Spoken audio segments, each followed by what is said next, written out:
हमारे छतरपुर में झंझन देवी है। ये आला उधल परमार वंश की कुल देवी है, पत्थर पर उकरी हुई हैं।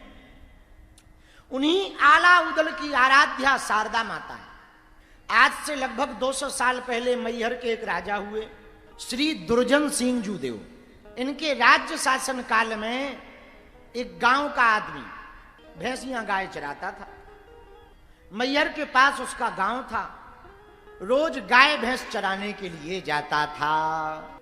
जहां पर मैहर की शारदा माता की पहाड़ी है, उसकी तलहटी में वो गाय भैंस लेके आता था तो भयंकर घना जंगल, तरह तरह की आवाजें आती थी और दिन में ही अंधेरा लगता था। इतना घना जंगल, 2-3 दिन के बजाय तो अंधेरा छा जाता था। एक दिन उसने देखा कि एक सुनहरी गैया जो सोने जैसे रंग की है, हमारी गैयों के साथ आकर मिल गई। देख करके बड़ा मंत्रमुग्ध हुआ, बड़ा प्रसन्न हुआ। गायों को जब ले जाने का समय आया तो सब गायें इसकी वापस आ गईं। वो सुनहरी गैया ऊपर पहाड़ की तरफ चढ़ गई। उसने सोचा होगी किसी की, राजा महाराजा की होगी।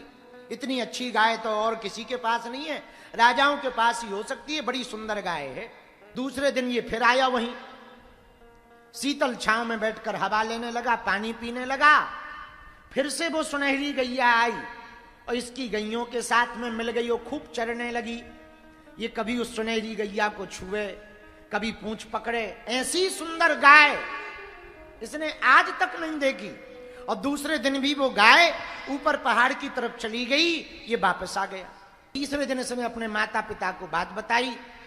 बोले देखना वो गाय जाती कहां है, सीधा साधा आदमी। तीसरे दिन जब ये गाय चराने आया, वही सुनहरी गैया फिर से गायों में अंदर आ गई, चरने लगी।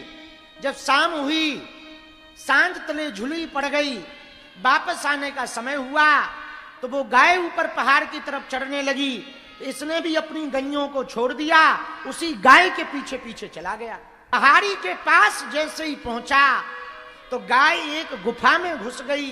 गुफा में घुसती हुई गाय को देखकर जैसे ही ये अंदर जाने लगा तो कमर झुकी हुई, सफेद सफेद चमकीले बाल, एकदम बूढ़ी सी माता हाथ में लठिया टेके हुए बाहर निकल करके आ गई।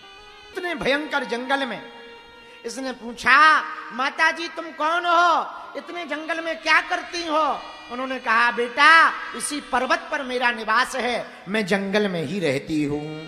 अच्छा मां, सुनो माता जी, सीधा साधा आदमी, पता तो उसे था ही नहीं।